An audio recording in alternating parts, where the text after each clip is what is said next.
Thank you. Good afternoon and welcome everybody, and welcome to those who are joining us remotely. Here we go. Here's David just coming in. I'm obliged to inform you that this meeting is being live streamed and recorded. We are expecting myself, Drew Sparrow, Roger Evans, Robert Macy, Peggy Mullock, David Basmer, Roy Allcroft and Steve Charnley, and I understand that Tony Donnell will be coming in place of Alan Mosley. And officers, pardon? Tony, sorry. Blast from the past, Tony Donnell. Yeah. I wondered, Chairman. Yeah. Sorry. On my left is James Morton and on my right is Daniel Webb. And the officers joining remotely are Adrian Cooper and Steve Taylor. So as I said, the two apologies we've got are Les Winwood and Roy substituting and Alan and Tony substituting. Item number 2, does anybody have any disclosable pecuniary interests? No, thank you. Minutes from the 27th of January meeting. Is everyone happy to agree those? I'll move them. Yep. Put a second in. Right, okay. All those in favour?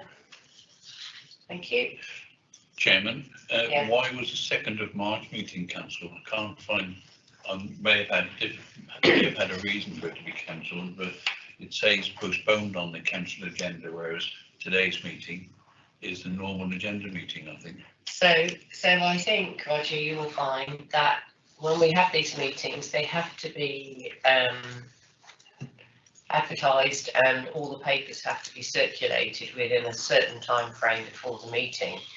And for the first time in a long time, there was a hiccup somewhere along the line and that didn't happen. I think that's about right, isn't it, James? Yeah. I understand that, Yeah. Chairman, but it could have been held later in March. Yeah. And I think in fairness, that was looked into, but we are where we are, so. Okay, so moving on, item number 4, public questions. We don't have any. Item number 5, member questions. There are none. Item number 6, green paper budget consultation for 23-24. So I'll ask James to introduce this. Thank you, James. Thank you, Chair. Okay, so this is the first of green papers and the green paper process that we'll be working through over the next few years. So this is a paper considering the budget consultation process and the alternative budget process, both of which were taken forward last year. So if I take each of them individually, the budget consultation process, we undertake this process every single year at around the time of budget setting. We have elements built into the Constitution that we're required to follow, and following the feedback from last year's budget consultation process, we felt that this was an item that Scrutiny would want to look at. So within the appendices, there is initially in Appendix 1 a breakdown of the existing Constitution and the requirements within that, so that's just for background information. The second appendix then shows the potential budget consultation exercise for 23-24, and within that we've identified the gunning principles around whether proposals are appropriately provided in terms of timing, in terms of the information that is there, and the available time to consider a response on the back of those. So we've identified elements within that process and the timing of that that demonstrates that that would then fit with those gunning principles. That's set it as Appendix 2. Appendix 3 then sets out the process for the alternative budget proposals. So in last year, a number of the opposition groups identified alternative proposals that were put forward, and we pulled together a process quite quickly towards the end of the year that enabled those alternative proposals to be considered by Council in February. So that process is laid out in one of the later appendices. I'll come back to that in a second. But the future proposed approach is set out in Appendix 3, which would basically mean that the consideration is taken early in terms of end of October into November for those alternatives to be considered, and then the process then allows for Performance Management Scrutiny Committee to consider those alternative budget proposals ahead of Cabinet, considering those and then feeding into, as necessary, into the actual medium-term financial strategy and the budget plan. Appendix 4 sets out the consideration for the new process. So what we're talking about here, there's an opportunity to discuss this today, but there are other alternatives, other timescales at which we can work to before we have to make a final decision by the 22nd of September, which will be Council should we wish to change the Constitution in any way around any of the proposals being taken. So just to quickly round off, Appendix 5 sets out the existing budget process and the timescales around those, again for information. Appendix 6 shows the budget consultation that was undertaken in 22-23, and Appendix 7 gives some of the feedback that we had in the process, hence it's being brought to the Performance Management Scrutiny Committee today. Appendix 8 sets out some of the budget consultation that's carried out at other local authorities. So we picked 5 authorities there, and it's just setting out the different approaches that they have there, again, just for background information and context. Appendix 9, I referred to earlier, this is the alternative budget process that's trialled last year, and that, again, is just there for background information. So the report is there for consideration, and as I say, we have until September ultimately, but obviously there's an opportunity to discuss as far as Performance Management Scrutiny Committee wishes to today, and I'm happy to take any questions on the proposed process. Thank you. That's okay, thank you, James. Roger, have you got any comments you'd like to make? I personally haven't, Chairman, but I noted, and I see it's coming back to performance scrutiny in July. Yeah. So I would think maybe my group leaders behind me, that I would assume that all the groups will now look at it and feed into it for the July meeting. Right, okay. David? And then on to Councillor Basmerville. Yeah. Yeah, Chair, yes, thank you. Yeah, I think that sounds like a reasonable process, so we get proper input from all the councillors. Can I just ask a question about it? Yes, please go. It's just that I don't know, but a reference. I think one of the problems last year with the consultation exercise was the nature of some of the questions, and I wonder what thought has been given to the nature, just the way in which the questions are framed in the consultation process. James, do you want to? Yeah, thank you, Chair. So, yeah, I think the consultation criticism last year was fundamentally it was the level of detail that was within the proposals that were put forward. So, a question mark about how easily those can be defined and considered. There was background information there, but it was about accessing that background information. And then the specific questions that were being asked, a lot of it was around free text. So it was, do you agree or disagree with this? And then free text around any comments that were made. The specific questions around, do you agree with the increase in council tax, things like that were quite specific. So the plan this year is to, using those examples of where authorities have gone, is to try and expand and show more information within the detail of what those proposals are. In one of the examples we looked at, there was literally a business case, 4 or 5 pages on each single savings proposal. We think that will put people off. It is an option, but we think that will put people off in terms of engaging with the process. We tried to make it short and simple. But I think what we probably need to do is to find a bit of a halfway house between that. So more information and detail within the proposals, but what hopefully provides more answers than questions, if that makes sense. The plan then would be to have more structured questions rather than just a yes, no, agree, and an open text, because the open text is more difficult to pull together and consider the themes on the back of that. So yeah, that's the proposal, but we would hope that Scrutiny Committee would help to kind of shape those sorts of ideas to see what's possible. Okay, just follow up with that, Chair. Is that right? Yeah. And I think the other issue, which I didn't mention, was that it was fairly clunky in terms of your ability to access it by your laptop, and I wondered whether you'd be looking at that, just the way in which physically you accessed it through your whatever electronic device you have. Through you, Chair. Yeah, we're happy to have a look at that. I don't think there was a lot of feedback in relation to that element, but certainly we can have a look at that. Okay, Roger, you want to ask? Thank you, Chairman. It occurred to me, and I meant to mention it earlier, was the financial monitoring, the quarterly report.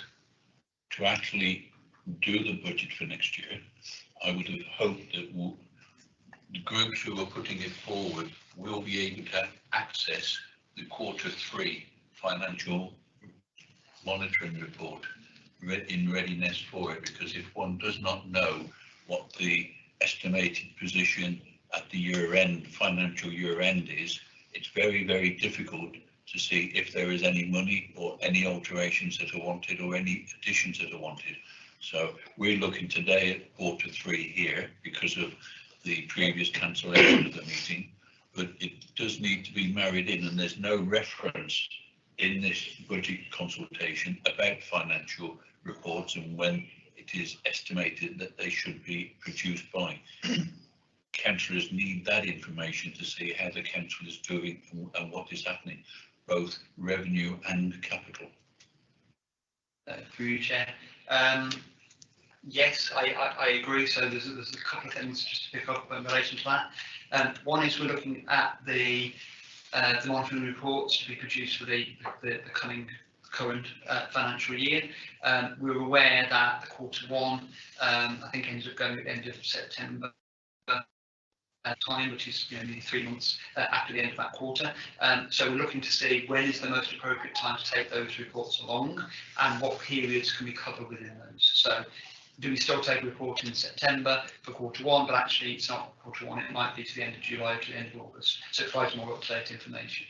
In terms of the point that you're raising around the Q3, the timetable set out in Appendix 3, we're looking for alternative budget proposals by the end of October. The Q2, even the Q2 is not going to be available by that time, let alone the Q3.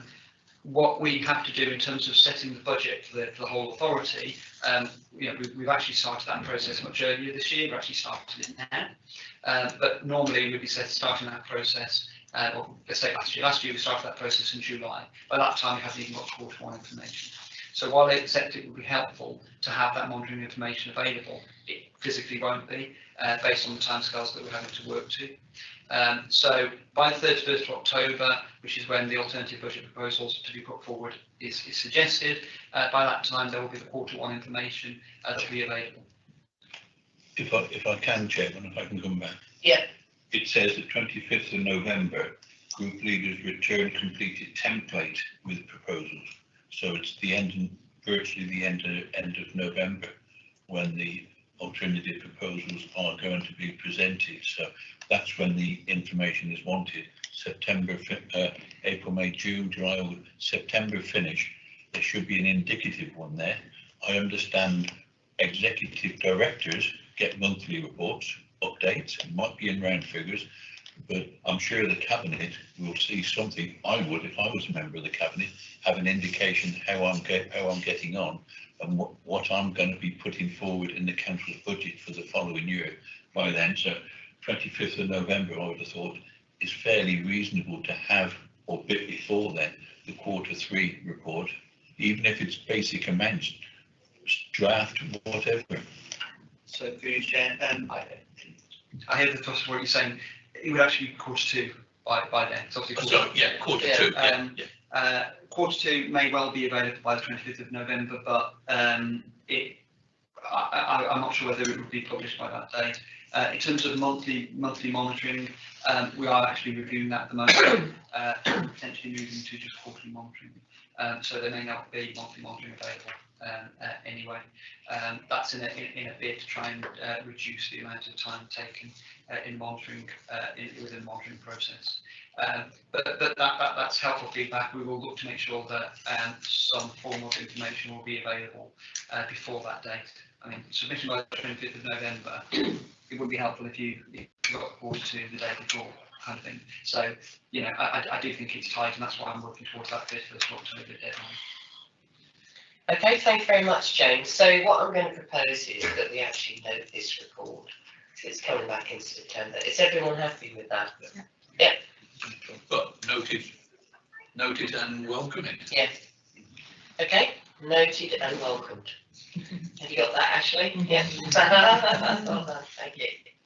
So, item number 7 is the Climate and Ecology Bill, Task and Finish Group final report. So, everyone, I presume, has had an opportunity to read the final report. And basically, the conclusion of the Task and Finish Group was that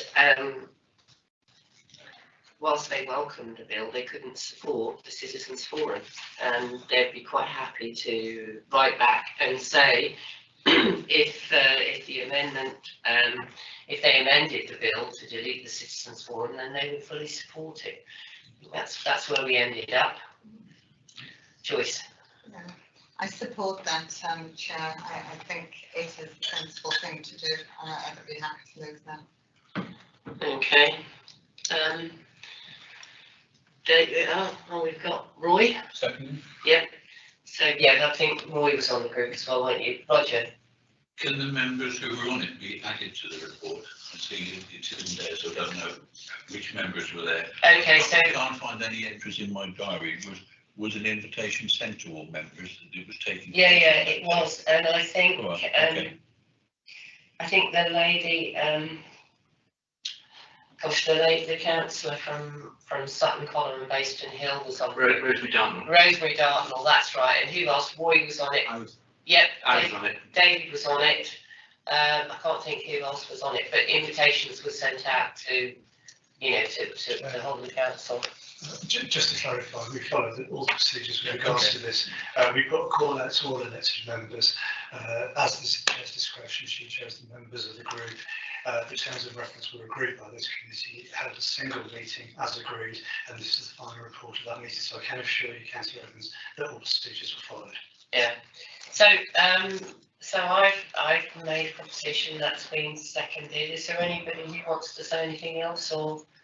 But I would, it's Councillor Asma, sorry, Chair. Yeah, okay. Just, I would very much support the idea of having citizens forums, and I argued in favour of that during the course of the meeting, but obviously clearly didn't succeed. Okay.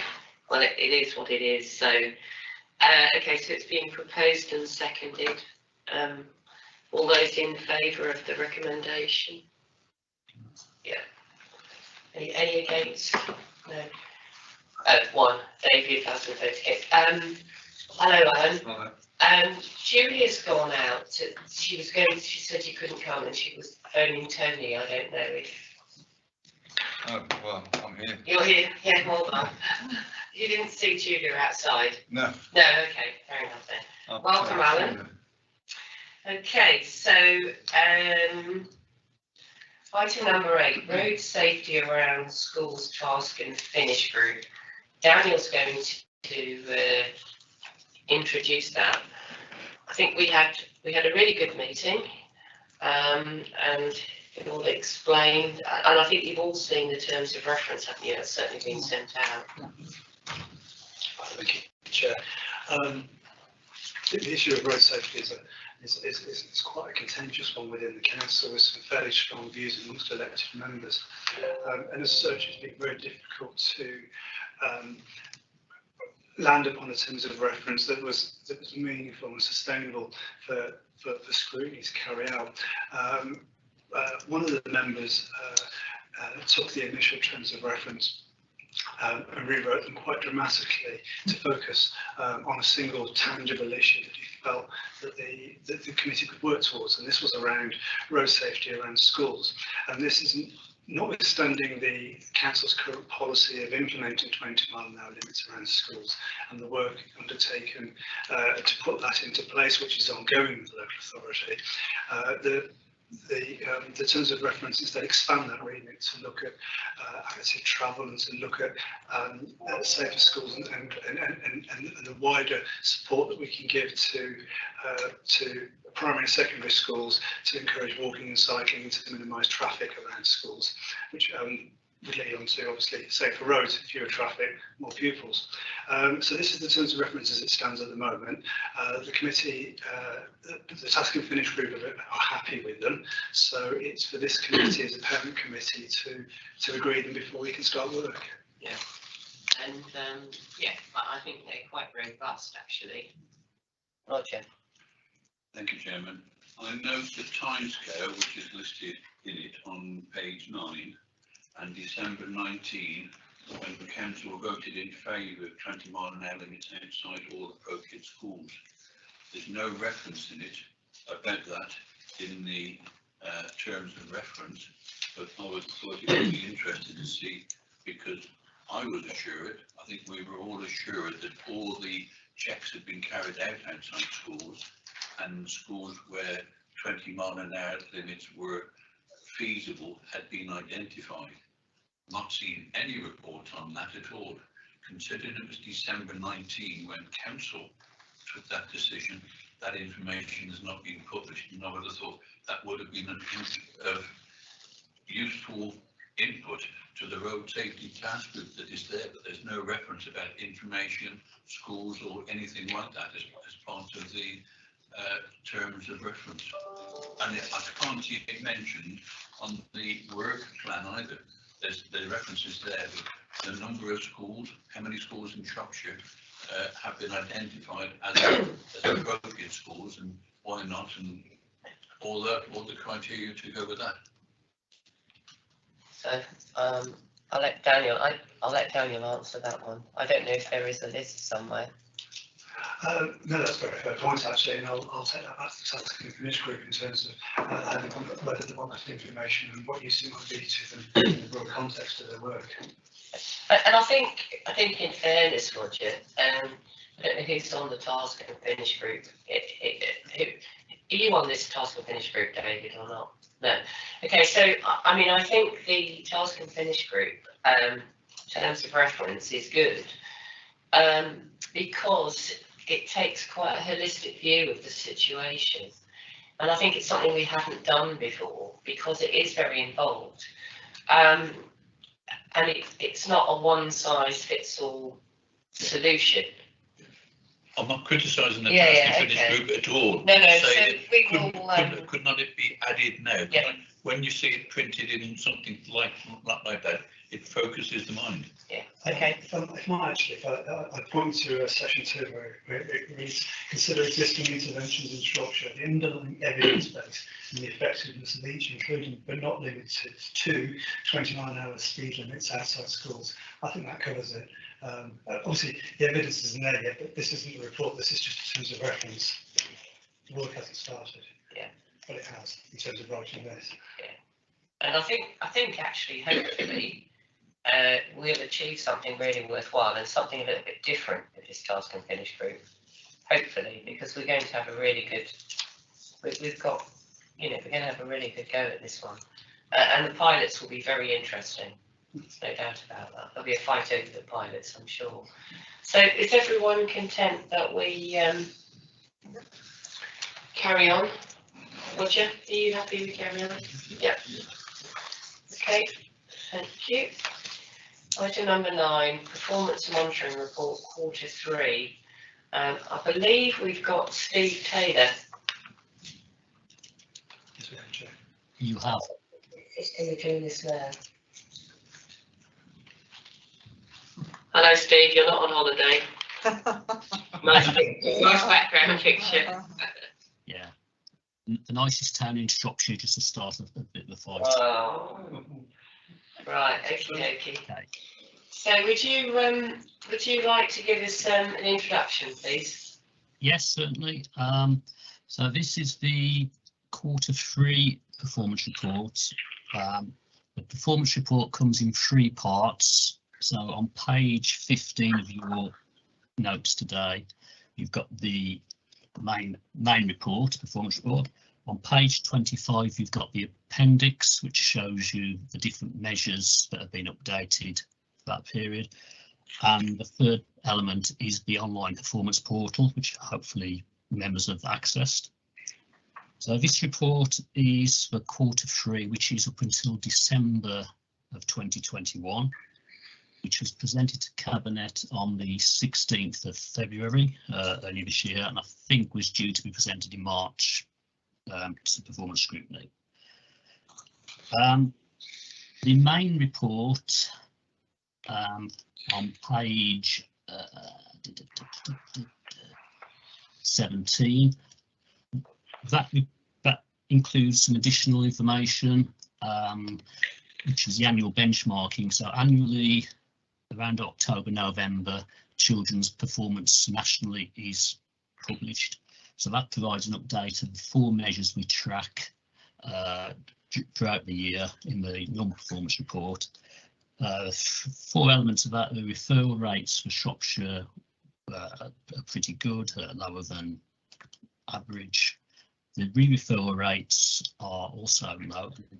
Re-referral rates is a good indicator that children aren't coming back, they're being referred back into the system.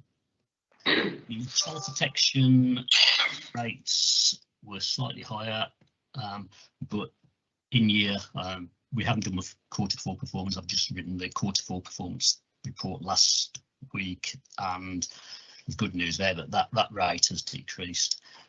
And then the looked after children rate is increased, and as we know, as we've reported throughout the year, has continued to increase. And I think the good news there is that in terms of the Ofsted inspection that occurred earlier this year, confirms that we are providing the right support to children at the right time for what they need. So although it's concerning that the numbers have increased, it's about the right care. In terms of the appendix, 14 measures we've seen an improvement in performance, 5 a bit of a decrease, and 6 have remained more or less the same. The main areas of improvement really are around post-pandemic, in terms of visitor numbers to our facilities have started to increase, which you'd expect to see. And as previously reported, the key challenge really has been the rate of looked after children things. I'm happy to take questions and try and answer any service area questions if I can. Yeah. Okay, thank you. I'm sure Roger's got plenty of questions, but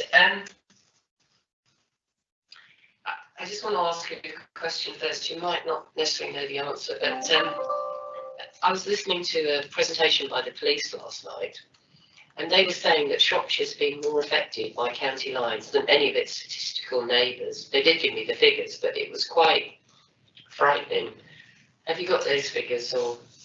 I haven't seen those figures, and I Right, haven't seen the report, but certainly that has been a concern raised in the safeguarding meetings about county lines, and yes, I know the police are doing work around it. It has had some impact, yes. Okay, thank you. Right, Roger. You'd be disappointed if I didn't ask some questions. Yeah, that's fine. On the report itself, and I can come to the appendix later, I see in 5.2 it says new Shropshire plan and associated performance management framework is currently in development. When will members be able to feed into that, in the scrutiny committee or others? It's in development. I haven't seen anything. I don't think members have yet. So is that coming to members soon or not? It's a good question. Do you know the answer, James? Yeah, so Tom Dodds has come along to this meeting and talked about the performance management framework and asked for specific areas for consideration. So there's been some feedback, and there have been meetings with a number of the political groups as well to identify what elements would make up the performance management framework. The structure plan itself is due to go to council in May. So that will be the outline plan after the engagement period that we undertook in January and February. So we've taken feedback from that, fed that into the plan, and now the actual plan will be there for approval in May, and the performance management framework, which then identifies the performance measures that meet those objectives set out within the plan, will be developed over the next few months. Through you, Chairman, Yep. so the framework will be coming back to a scrutiny committee where all groups can look at it, or be presented to an all-member group, so that we can look at it rather than see what is there. When it's written down, it's a lot easier to make comments on than. So I think from what Tom was saying, because I've been to 2 or 3 of his presentations, he's going to be doing different workshops, if you like, with different groups of members. So we'll get an idea of how it's developing, and I think it's quite important to him that actually we're part of that development, so that they can get something that reflects our needs. I think, you know, both as councillors and committees. So that's what I'd say on that one. Yeah, just to add to that, Chair, for me, the suite of indicators that are being pulled together reflect the different audiences. So there will be some indicators that are essential for senior officers to ensure they've got a handle on the authority as a whole. They may be slightly different from the indicators that perhaps members would like to see. So in terms of developing that, that's a really important piece of work. So we will be bringing things back, and we will be asking for feedback and feeding into that process to ensure that we get an appropriate suite based upon those objectives set out within the structure of that. Yeah. Is that your hand, Joyce? I'm scratching it. Oh, you have been scratching. So, is there anybody else who I know you want another question. Is there anybody else who'd like to ask a question? How about you, David? Have you got any questions or not? You're going to leave it to Roger. I'll leave it to Roger on this occasion. Okay, all right, Roger, come on then. Right, on page 23, Chairman, there is the premises broadly compliant with food safety under a healthy environment.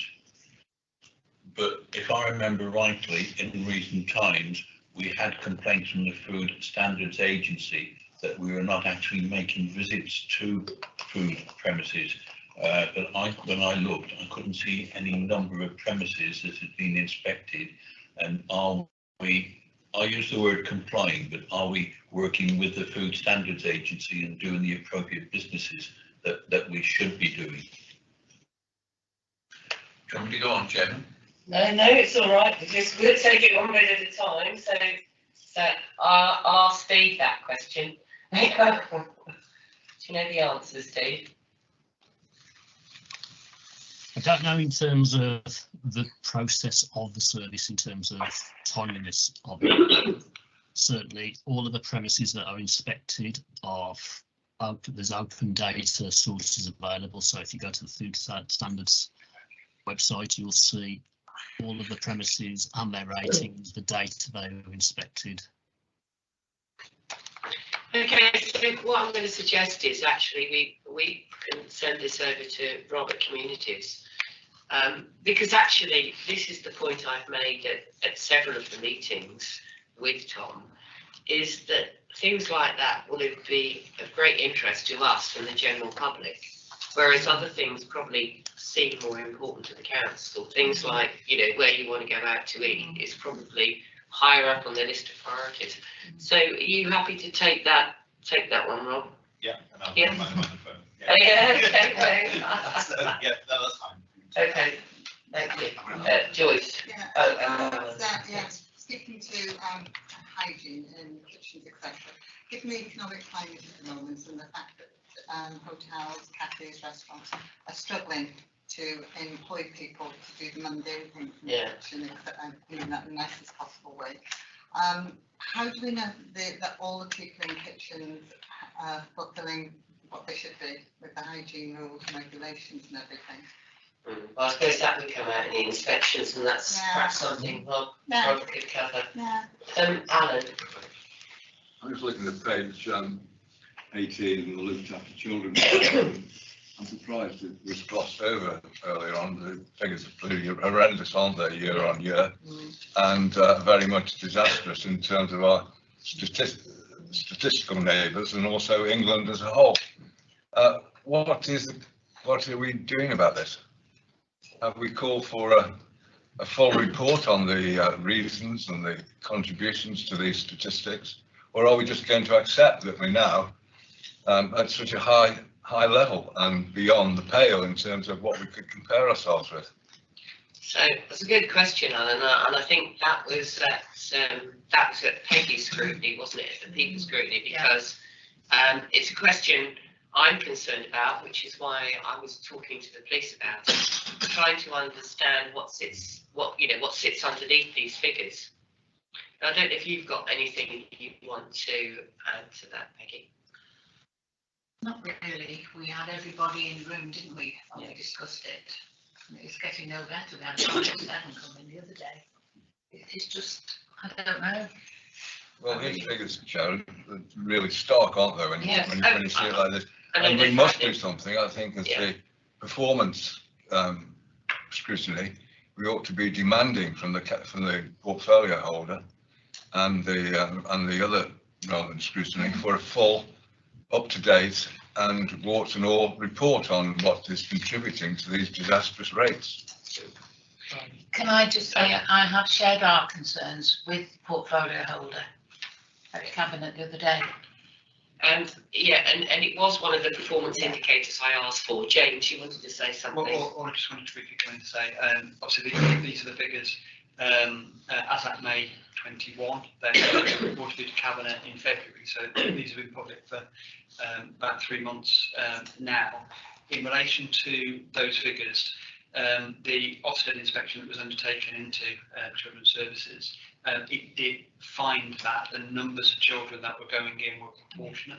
So in terms of the work that was being done and the process that was being followed, it did suggest that the right numbers of children were effectively being admitted into the service. So it wasn't about bringing too many in or about pushing too many away. So there's some comfort that can be taken from the fact that the process is working appropriately. I think the issue behind that. I get that, but it's what behind is leading to the results of those processes that we need to look at. It's just to confirm that. Really. So Daniel wanted to add something. Yeah, this has been a topic for the People Overview Committee for years now. They're focused on this because this rise, although it's been quite sharp in recent years, has been rising actually for year upon year now. Members of the People Overview Committee may remember our former Director of Safeguarding, Colleen, giving quite a long presentation on this when these numbers started to rise, and she noted at that time that Shropshire was beginning to import big city problems. In other words, we were starting to, we'd been relatively isolated from these issues over the years, but now these issues, particularly around county lines, around drugs, are starting to manifest here as well. So, the numbers that have been taken in isn't necessarily a reflection of Shropshire Council's failure, quite the opposite in fact. It's more a reflection of the fact that we are taking the right decisions for the problems that we're facing now. In terms of what Scrutiny is doing in looking at this, there are several pieces of work that are coming up in the future in terms of how we respond to this, particularly in terms of our change to a therapeutic model of child protection through stepping stones, and the work that we're doing with that, so fewer children go into care and stay within foster care, and also through our work with children who, or rather with foster carers, and building a support of foster carers who are able to take on the most challenging and complex children as well. And then finally, of course, building our own residential care here in Shrewsbury, in Shropshire, so children aren't placed out of county, away from their support networks. So in terms of, looking at this as an issue. The People Overview Committee has looked at this for years now, and has responded to this. But in terms of this sudden sharp approach, I don't think it necessarily, or indeed, reflects a failure of the council. Somebody's failing somewhere, aren't they? Well, I mean, whether it's education or whether it's public health or whether it's drug related or alcohol related or socio-economic factors, something is wrong in our beautiful, wonderful, vibrant council area that's resulting in these sorts of increases in looked after children. Yeah.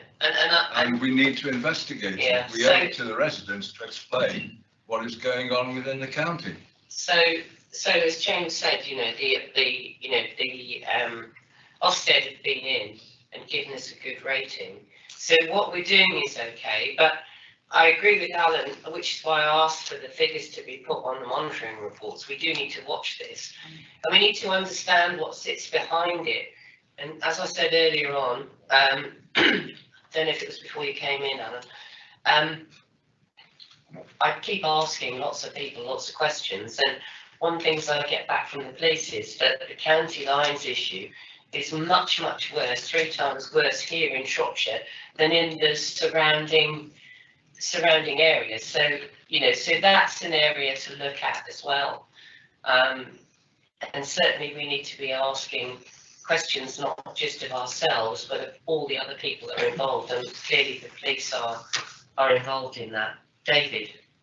Yeah, just to back you up on what Chairman is saying, that I raised this in Communities Overview today. There is a big drug problem in Shrewsbury, which is not often talked about. I have lots of complaints from residents, and it is something we really do need to investigate. I don't know how that's done, but it certainly needs to be done. Yeah, yes, somebody from yes, I was talking to Helen Ball this morning from the town council, and she was saying certainly that there are people openly dealing drugs in town now. So that is a real, so it is something that perhaps we ought to work in partnership better with the police over. Well, people have been doing that for a number of years. I know. You only have to walk around to see it happening in town and in peripheral areas, and out in the more suburban areas of the town as well. Yeah. But what are we, as the Shropshire Council, going to do? Can we see this as a hiatus, and that this will start some action within the council to really get to grips with the causes of the problems that result in children being looked after, and ultimately more more vulnerable to county lines and things like that? Can we make a resolution here today that we'll set things in train to have an in-depth investigation of the underlying causes of these sort of statistics? Well, I think in fairness, that's probably this is the wrong committee for that. It should be referred back to the People's Committee.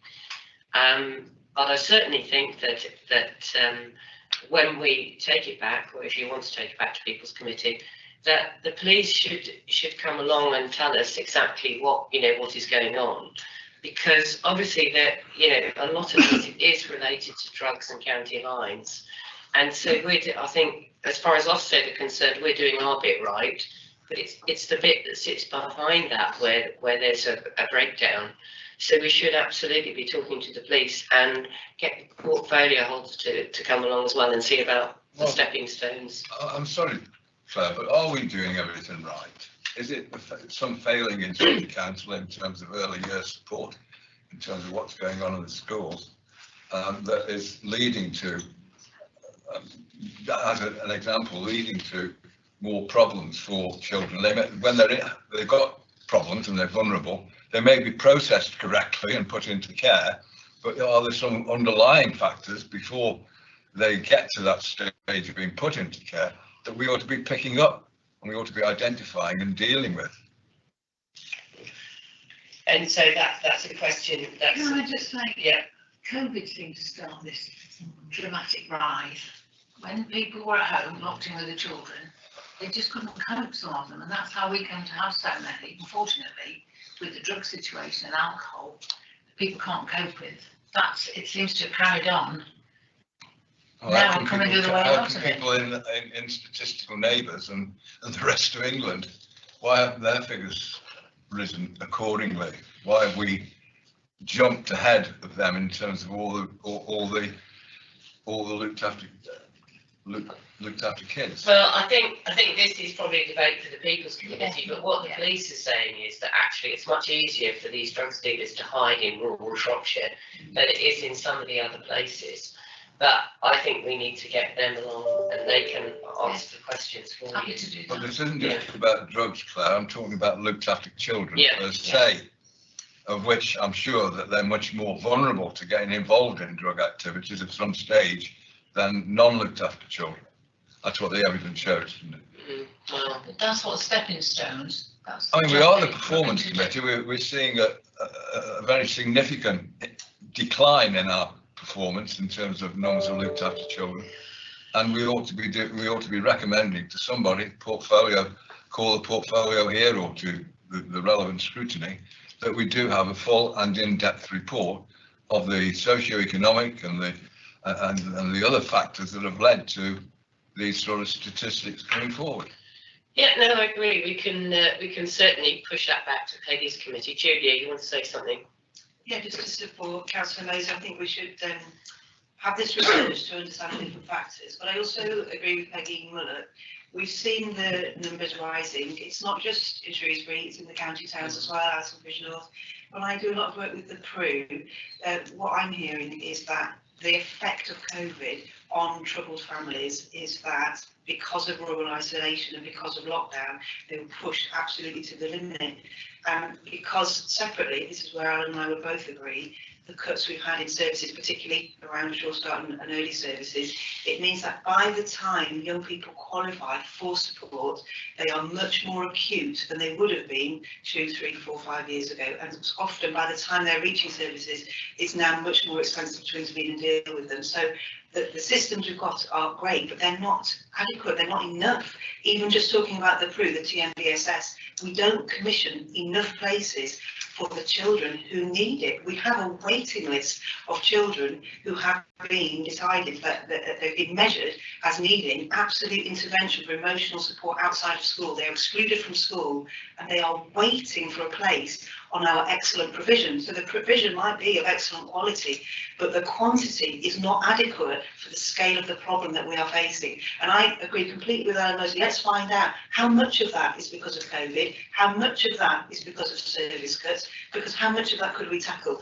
What I would really hope, if any of it's to do with COVID, why don't we use some of the COVID grants that come into this council to boost the provision in those services and boost not just the quality but the quantity, so we can actually meet some of this demand. Okay, thank you, Julia. So,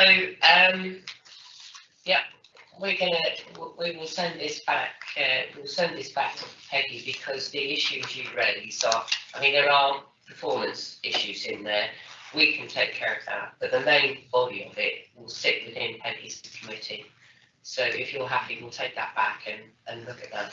Well, could we express that concern and that urgency that something's done to the portfolio holder as well, and to the leader of the council? Yeah, I mean, you know, obviously we're all concerned because the numbers are going up, and it's trying to understand what sits behind them. Have you got any more questions on the monitoring report? Roger.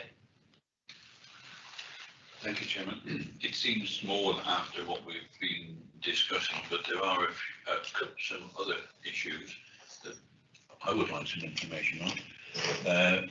And if you go to page 25, number of properties on the council tax valuation list, yes. But how many properties are actually paying council tax?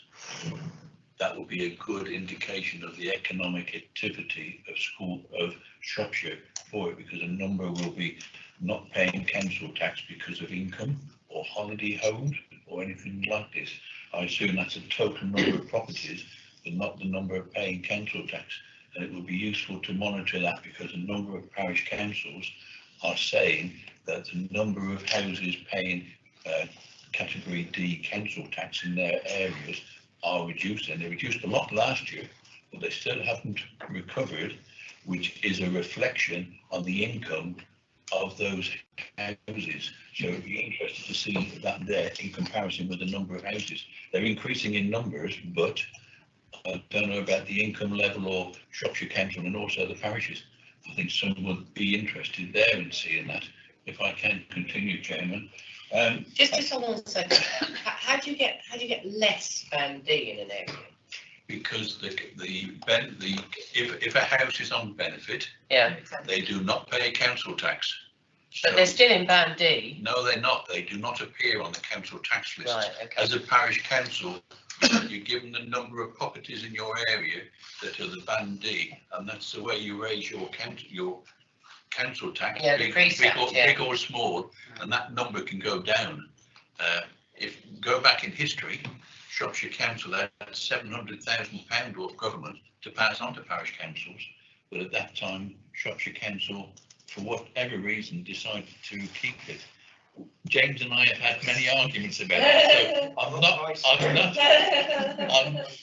I'm not raising that now, but I'm saying this, that it would be useful to see that, because I think it would be a good indication of the state of play in Shropshire if we saw those numbers.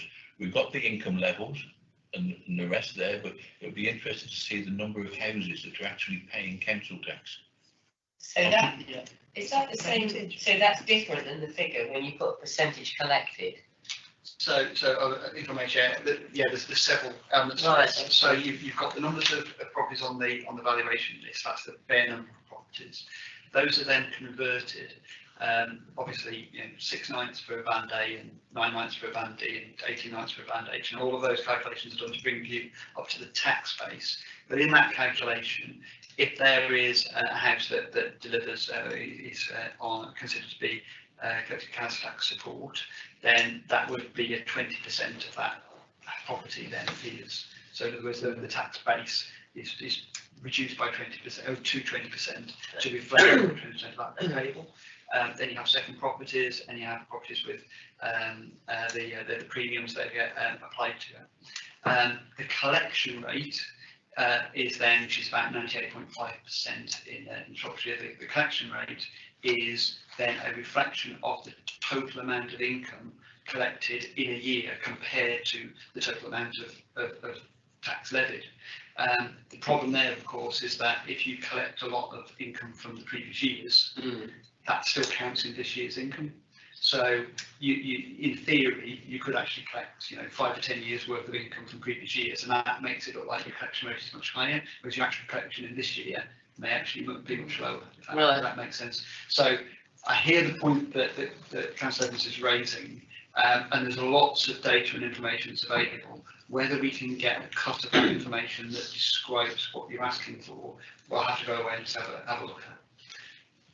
Through you, Chairman, I've actually seen the results of one parish council in Shropshire who has got some results all split up, got that from Shropshire Council. So it may be possible, but I'll leave that with the director to actually look at. But I think it would be a good indication of where we are and the house numbers. If I can go on, Chairman. Right, okay. I see the local plan meeting target 100% in it. No, we're not. The local plan should have been there 2 years ago. And we keep on revising the target and revising the target. If you revise the target, yes, you're at 100%. Yes, you're at 100%. But the original target, you may be falling behind. So it's when one looks in this, it's just a straight line at 100% all the way through. Number of affordable homes. I see that in 2018 there was 452 built, and that was pre-COVID. It dropped down, but in 2019 260 again pre-COVID. In 2021 276. So we are not going anywhere near 2018 and 20 there. So I wonder why we're not doing it. Access to broadband, I see it's going horizontal, but if we've got 147,000 properties in Shropshire, it's showing there that 68,000 have access to broadband.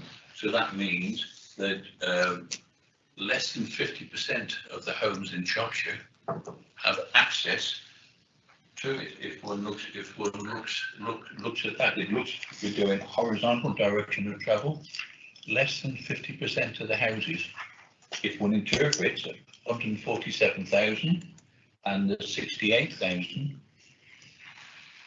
less than 50% have access to the broadband that's measured by that statistical number. And finally, Chairman, satisfaction of highways and transport. I see in December 2016 it was 55%, and in December 2020 it had fallen to 46%. Why? I don't know. That's me finished, Chairman. There are a number of questions there in the statistics that I think would be useful to have more information from. If Would you like me to answer some of those? Yeah, yes, I would. Yeah, and I can't understand the broadband one at all. I mean, I think included in there must be people who don't want it, but Okay, so I don't know if you know the answer to that one. But and this is why I said right at the start, it's always useful as well to look at the performance portal and some of the comments that are in there. So in terms of, I've got the portal in front of me. So in terms of the broadband, it's the council's performance measures for broadband only covers premises in the Shropshire Council area where state aid approval has been granted to invest. So it's the intervention area. So it's not Shropshire. So that's why that is. I can work out what the, so that accounts for basically 72,000 premises. So we're more or less getting to the 100% of, and that's why it's sort of tailing off now in terms of the graph, because they're trying to mop up these very rural premises where there's a lot of isolation. So it's certainly not 50%. Of the actual intervention, we're probably at 90+%. I can do the calculations later. 95. 90, Thanks, 95, well, yeah. I can see why you're the accountant. In terms of the LTP, again, that's on there. So the local transport plan. If I share my screen, which will just prove what I'm saying is correct.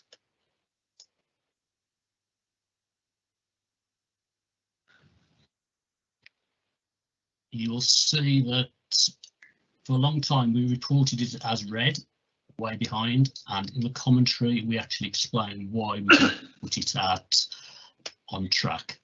Yes, it should have been delivered a long time ago, and there was various reasons behind that, but that's certainly openly there as to why it's being reported like that.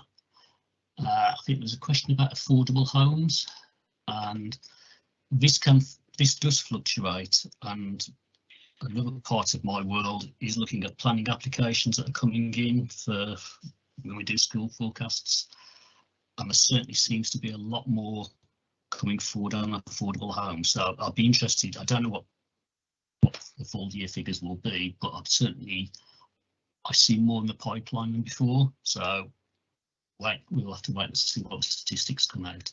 And I'm sorry, I was busy looking at the broadband question when Councillor Evans asked his last question, so I missed the last question.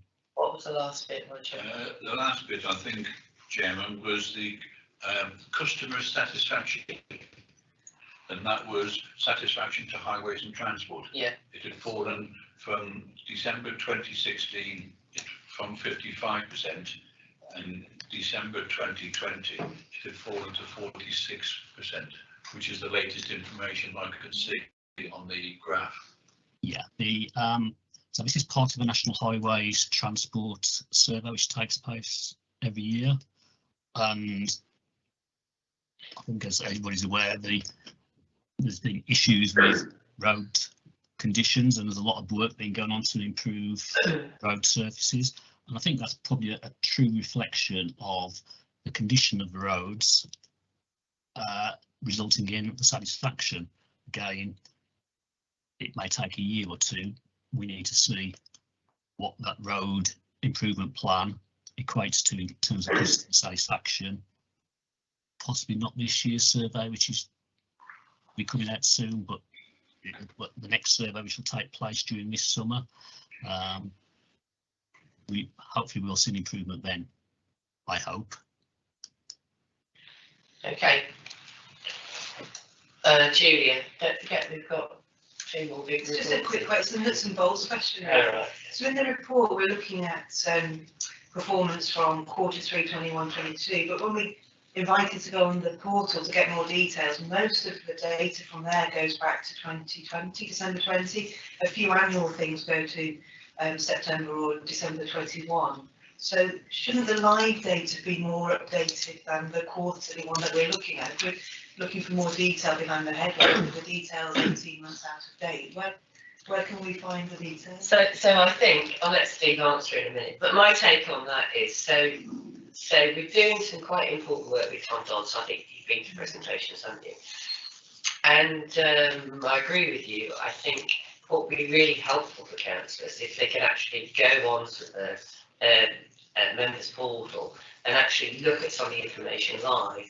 So one of the things I asked for when we were talking about it was, you know, if the looked after children figures, for instance, could be live so that we could see ourselves, you know, the spikes and that kind of thing. So it's work in progress at the moment. So I think that's probably going to change, but I'll let Steve explain all that to you, because we've got to do all this work first to make sure we get the right things on there before we put it on. Steve, you? Yes, so work is starting in the background. I agree. Historically, we've not always had the best measures there. So part of the work with the Shropshire Plan and part of the work that Tom's doing is working with service areas to identify not just performance measures, but also what are the key deliverables to make these things happen as well. We're going to meeting with children's services, I think, next week to start discussing how we bring some of this more up-to-date information together and what the right measures should be to start bringing that together. So we are working in the background. So there will be more information which is a bit more timely.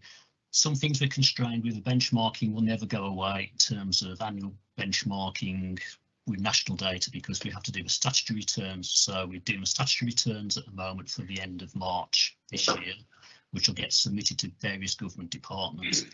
They will start publishing those towards the latter end of this year. So we're always in arrears in terms of comparator data, but the intention is to give you more up-to-date data that enables you to ask more meaningful questions about what is happening. So things like looked after children, if you've got that to hand more readily, hopefully you can be that alert, part of that alert process, saying what's going on. James wanted to just say something. Yeah, just quickly, just to build on what Steve said there.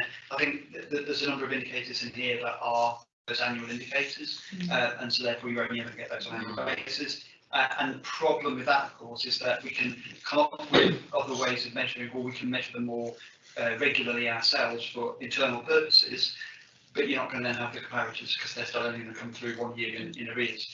And where there are a number of these indicators, they do need that secondary kind of justification of the figures, so it takes a long time to work its way through the system outside of the council before they come back to us.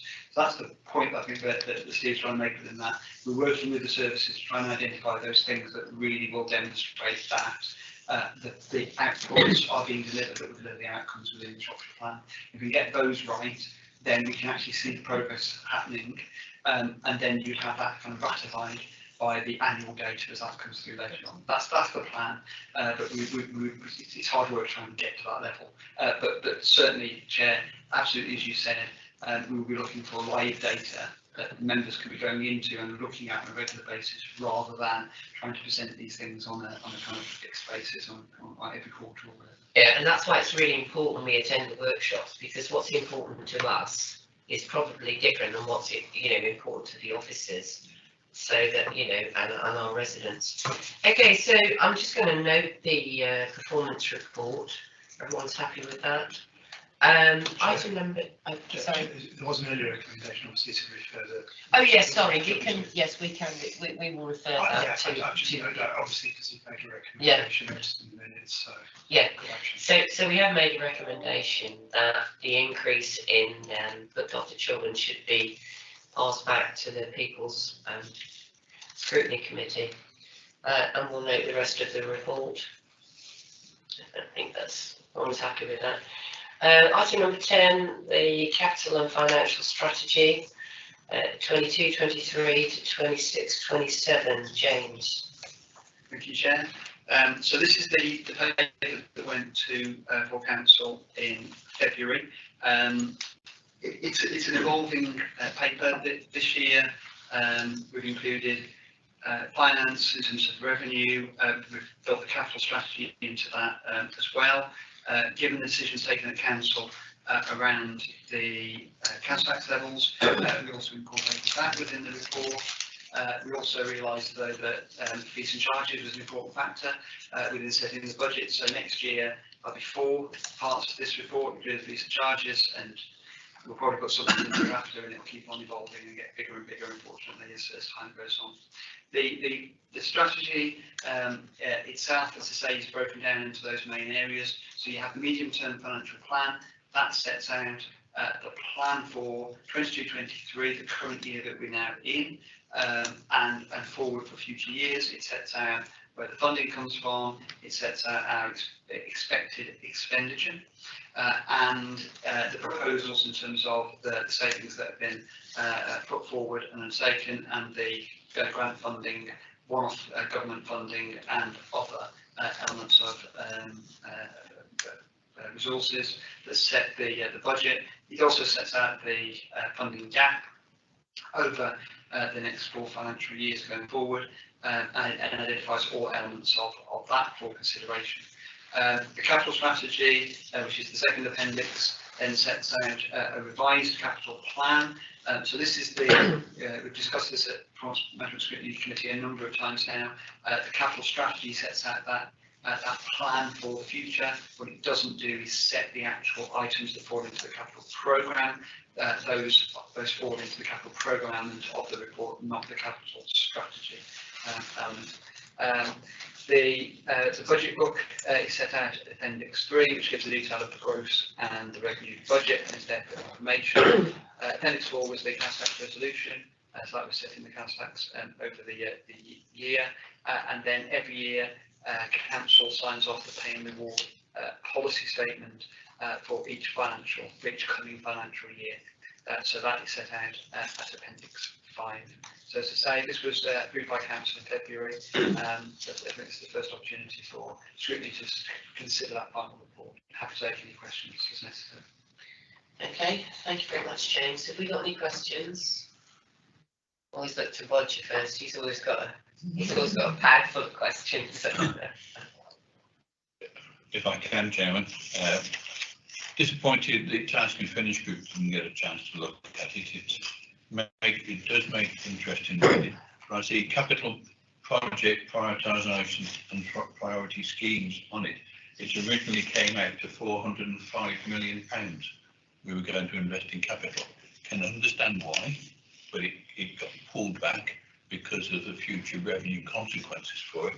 But I'd like to know the process of how that came forward as it is, because I read in the press, in the media, in the press releases from Shropshire Council, that it is not now going to progress with a swimming pool in Shrewsbury because of the cost of the Whitchurch one, which I can understand and is wanted.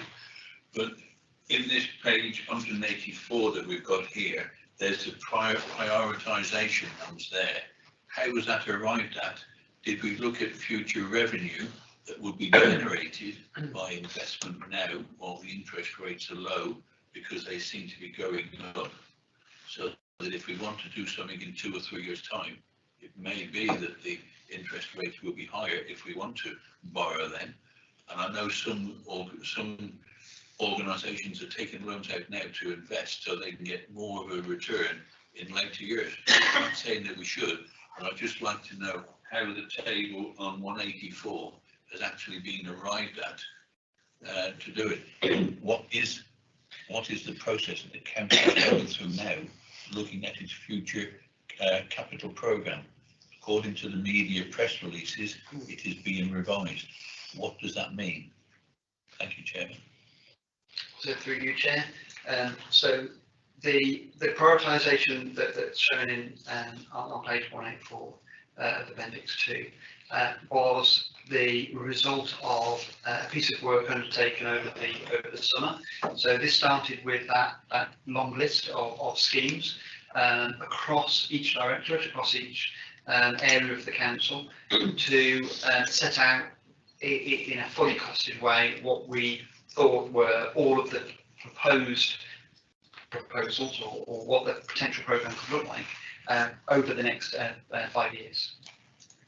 That was considered by officers, and a number of those schemes were then taken out because of affordability criteria, because of they were not at the top of the priorities in terms of basic criteria around deliverability, cost, value, added benefits, income generation, or kind of schemes that are in flight, things where decisions have already been taken, and therefore there was a commitment to take those forward. The other element of that was also where there was external funding involved. So if there was a requirement to complete a particular project, then those obviously were put higher up the list. Otherwise, funding would have to be handed back. So that was built down into a smaller list. At that point, then Cabinet were given that list, and Cabinet went away to have a look at those and consider and prioritise those in an informal way, and came back with indicators of where they felt the most appropriate investment would be. So that then led to a further review then from officers, and by the end of the process, we had a reduced programme, which was then tested out by taking it to Cabinet for approval, and then that went on to full council. So that list is now much smaller than it could have been.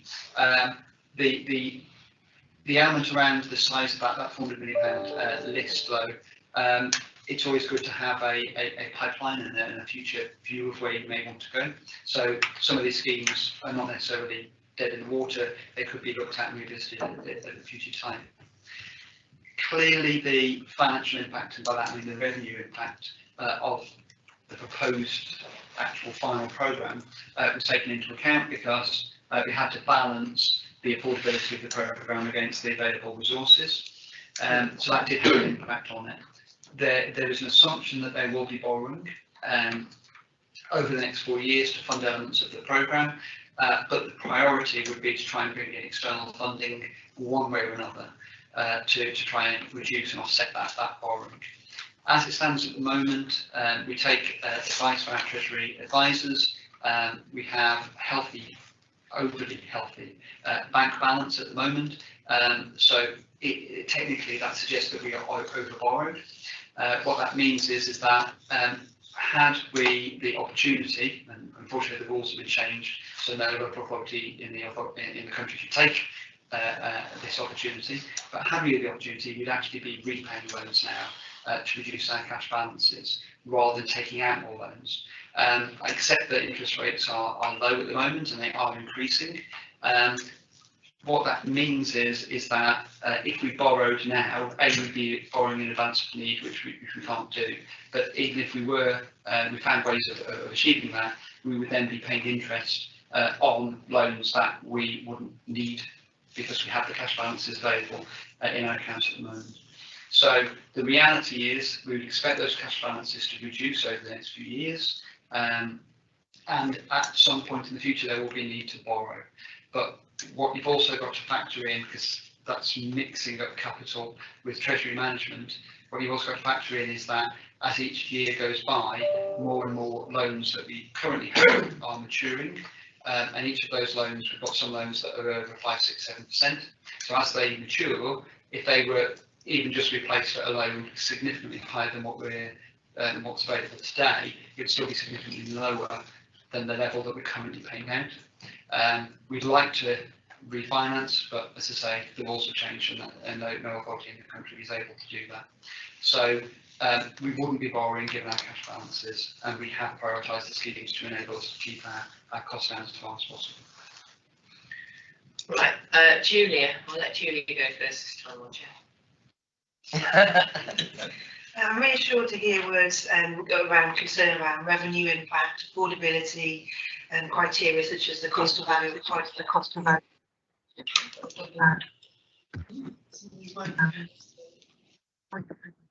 Switch mine off. Who else has got the mic on? Sorry. Sorry, let's crash out. Okay. So how do we square that circle with the North West Relief Road? So here we are in projected for 22-23. You've put in a budget cost of 38,961. 38,961,65, and the following year 5 million. How do we know that is the cost? How recently have the costs been reviewed? Why isn't that a top priority?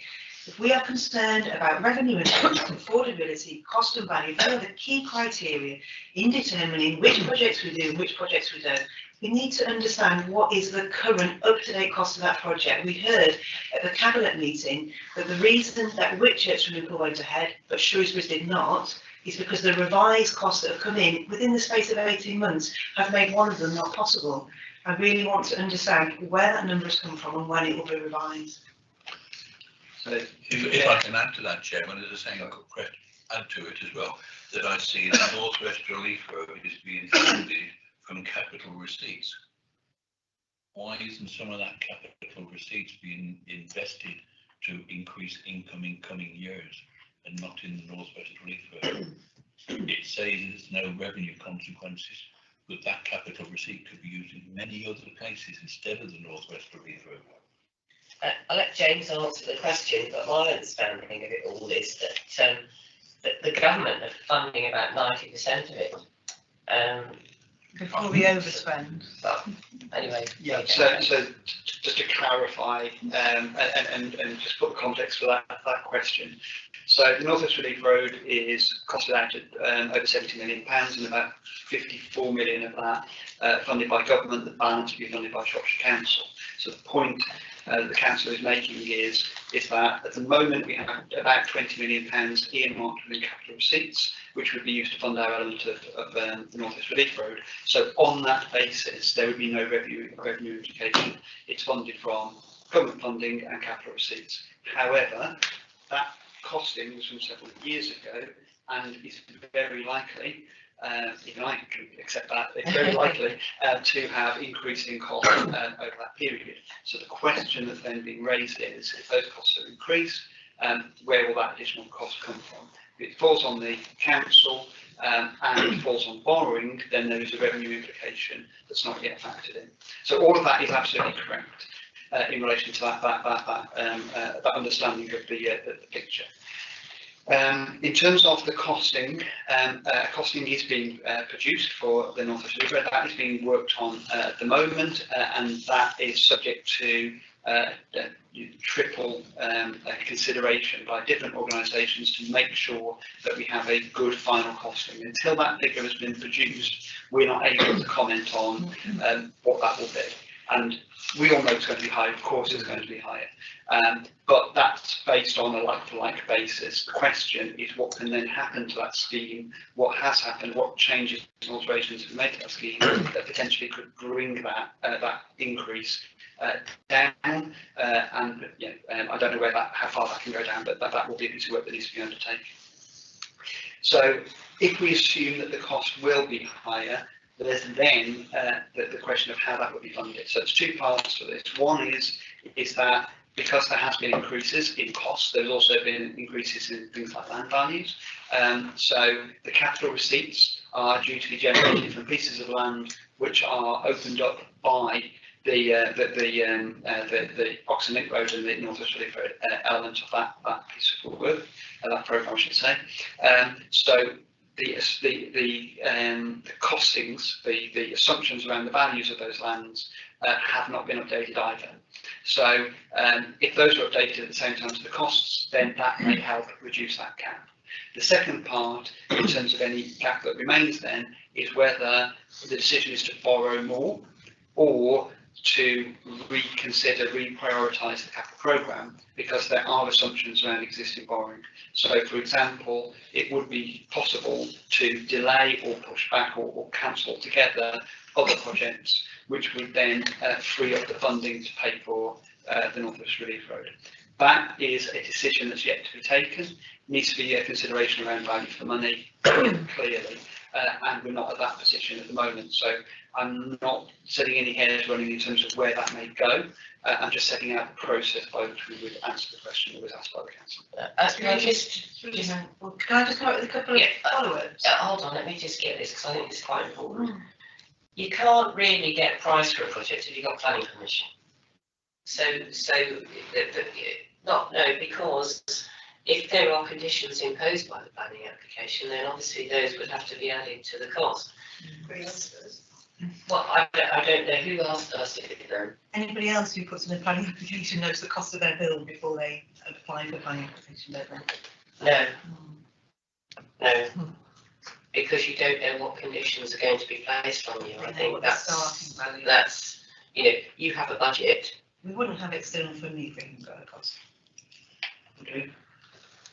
Well, there's no costing. I mean, I can ask James here to put his hand on his heart and tell me if he's got any costings, and I can guarantee the answer will be no. So through you, Chair, the initial costing that was undertaken was part of the bid that was made to government, and that figure came out at around about £74 million, and on that basis £54 million was identified through the funding element from government. So that's the figure that it's based on. That's historical. That's historical. Yeah. Well, I got the opportunity to just add something that I forgot. There is also potentially, of course, the opportunity to go back and say to the government, do you want to work with 54 million? So that's a third option in relation to where that would go. But no, as it stands at the moment, I am not privy to any further costing. So it's not that I'm not stating this publicly. I haven't actually seen those costings because they are being worked on at the moment.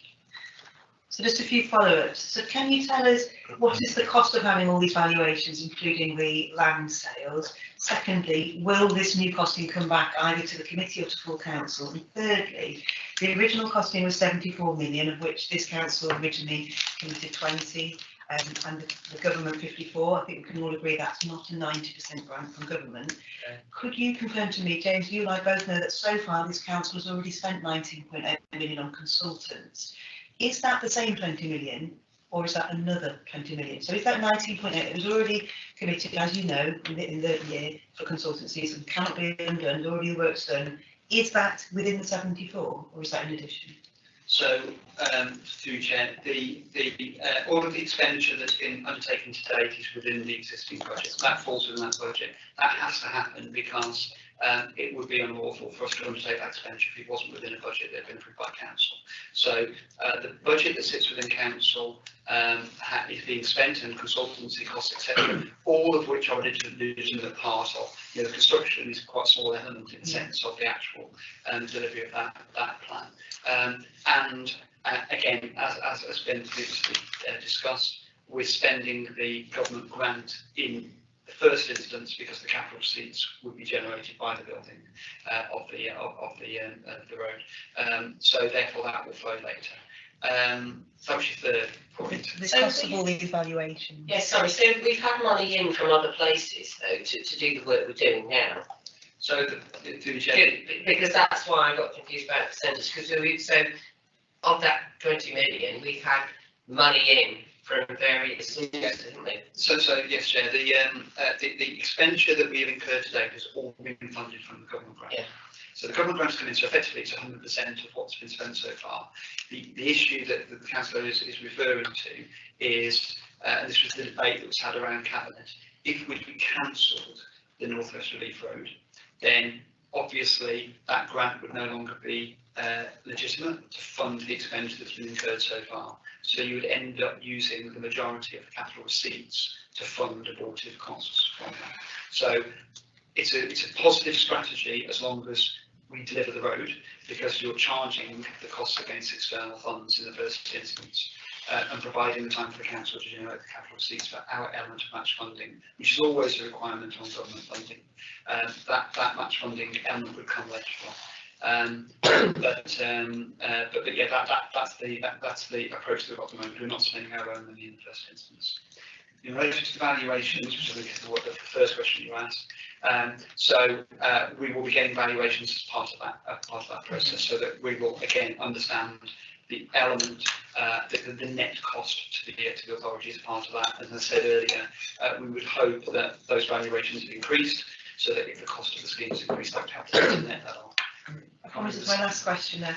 As a generic rule, do you have a threshold beyond which, if a project exponentially increases its value, it then is called into question? For example, if a project new costing came in 100% more than its original costing, there must be a threshold at which point the project then becomes in jeopardy. What is that threshold? Through you, Chair. So there isn't a threshold. Each project will be considered on a case-by-case basis, and there's an important reason for that. What we mustn't forget with North West Relief Road is that there is a significant amount of government funding that's there. If the scheme was cancelled, if the scheme was delayed, if the scheme was postponed for a period, the likelihood is that funding wouldn't be available again. So the question is not to say the funding is there, so let's build it. The question is, if we want to build it, if that's the aspiration of this authority to build it, then the fact that there is a large chunk of government funding available to make that happen is a consideration within that. So what we can't do in any scheme, the cost may double, but it still actually may be value for money in terms of the outcomes and the outputs that are being delivered. So we would need to consider what outputs are being delivered and the availability of the funding and the chances of this, how is there an opportunity for this to be done again is the question. So if it's a kind of a once in a lifetime opportunity to do this, that would factor into whether that decision is there to take forward or delay or cancel the overall scheme. Thank you. Okay, right. So I'm going to let David ask a question. It's a follow-up to the go on then. Yeah. And then It's a follow-up to Julia's question and the answer that was given. If I remember rightly, at full council, it was stated that £14.5 million had been spent at that time on the North West Relief Road. It was confirmed, if memory serves me right, that this was government money that had been spent, which might be needed to repay the government if the project was cancelled. However, the Oxford Link Road, which has planning permission already, and it was amalgamated into it, the Oxford Link Road, the income from that would repay the government money that's already been spent, plus we would have £4 to £5 million capital receipt from the Oxford Link Road. So we could cancel the North West Relief Road, pay all the money back to the government now, and still be £4 to £5 million better off from the Oxford Link Road being built. From my understanding and remembrance, that was stated at full council in answer to questions and during the debate. So just to confirm, we're not building a link road to Oxford. The Oxford line, whatever it is, yeah. Oxon, he meant. Oxon, yes. That would significantly exceed. Sorry, I forgot what I was going to say. Sorry, yeah, absolutely. Councillor Evans is absolutely correct. The cost so far were around about the £14 million. I can't remember the figures exactly, so they were around the figures that you're quoting. If all of the capital receipts from the Oxon Link Road are delivered, then the projections at the moment, historic projections, are that would be in excess. So you could cancel the scheme and cover those costs from capital receipts. Of course, what you'll have is £14–15 million worth of capital receipts that are used to deliver nothing. So yes, you'll have sort of a few capital receipts left over, a few million capital receipts left over, but in using that to repay those sunk costs, then that £14 million worth of council's capital receipts would have delivered absolutely zero. Whereas the potential at the moment is that the full 20 million could deliver a section on the new town scheme. Right, I've got another question, Chairman, but. I'll let David go first, then you can come back to the next question. David? Thanks, Chair. I just wanted to question James really about the government grant. Obviously, you know, initially the plan was to have the road, I think, opened this next year, I think it was, 2023, when the road's going to be opened. Obviously, how long is that grant going to last? I mean, if there has been delay upon delay upon delay upon delay, I understand, and there's been some controversy about this, that the government is reviewing their road programme. The North West Relief Road is not within that review at the moment, but there is a possibility that it might come within that review, and that there are significant problems with it as a scheme against others throughout the UK. So, you know, I worry that in actual fact there will be a decision taken by government to withdraw that grant at some future date. And the other thing I want to ask is that there have already been revisions to the North West Relief Road, so we've already looked at taking costs out of it. I don't think that is a viable option if we want to have a fully functioning road. I'm just going to listen to your response to those, James. So in terms of your second point, yes, you're right. Costs have been taken out. There is always the opportunity, though, in terms of the assumptions that are made within the revised costings, to then go back and have a look at those. So until we know what that final scheme actually entails and the costings that have been associated with that, we are, and yeah, I'm unable to comment on whether things could be reduced or taken out as part of that. But the assumption is always going to be that we would go back to the contractor and push that price down as far as we possibly can. In terms of the government grant, there's no indication as to a time limit that's been associated with that. We keep Government Office fully up to date in relation to where we are with progress. And so, as has been said correctly, the review that was undertaken was not a review to consider existing funded schemes. So as it stands at the moment, we are confident that money is available. Clearly, you know, politics a lot can change in a few days, so that could be open for revision at some point in the future, clearly. So therefore, my position on that would be that we progress it as fast and as quickly as we possibly can to ensure that we don't potentially fall foul of that risk. It is a risk, I accept that, but at the moment it's not considered a high one. Right, okay, so we've gone round and round and round about the North West Relief Road. I'll let Alan, if you want to say something about North West Relief Road, and then we'll perhaps go on to some other questions. Slightly tangentially, but in a meeting with Les Pitton recently on town council business, she outlined the massively increased construction costs for the swimming baths in Shrewsbury and Whitchurch, and gave figures that and this was within a relatively short time span between one estimate and the next, nothing like the North West Relief Road timeline, that the Whitchurch baths were going up from 7 to 12.1 million. The Sports Village proposal was going up from 10 to 20 million. And the quarry proposal was going up from 28 million to 40 million. Now, I know they're different sorts of projects, but would James think that the escalation on the North West Relief Road is something in that sort of order in terms of costs? I didn't know he got a crystal ball with him. I think it's a bit of an unfair question, really, because we're so, at the moment, with everything that's going on in the world, it's so difficult to make that kind of judgment. But do you want to borrow my crystal ball, okay? Yeah, I'm unable to answer that question. I mean, I can answer it if you want, but it means as little as anybody else answering the question, to be fair. Without having the detail and information, then it would just be a thing. The reality is that, and as I have conceded already several times today, I'm expecting those costs to go up. Of course, I can't expect anything else. You've quoted a number there where costs have effectively doubled. It is a completely different project. It's a completely different approach.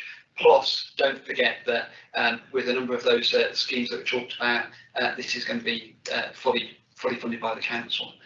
So the whole of that increase falls on the council, whereas the North West Relief Road, there is always that element of government funding within that.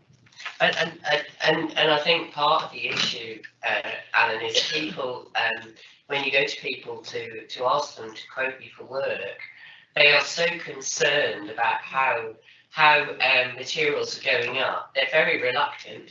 They're either very reluctant or they put an enormous amount on it. And until things settle down a bit, I think that's a bit.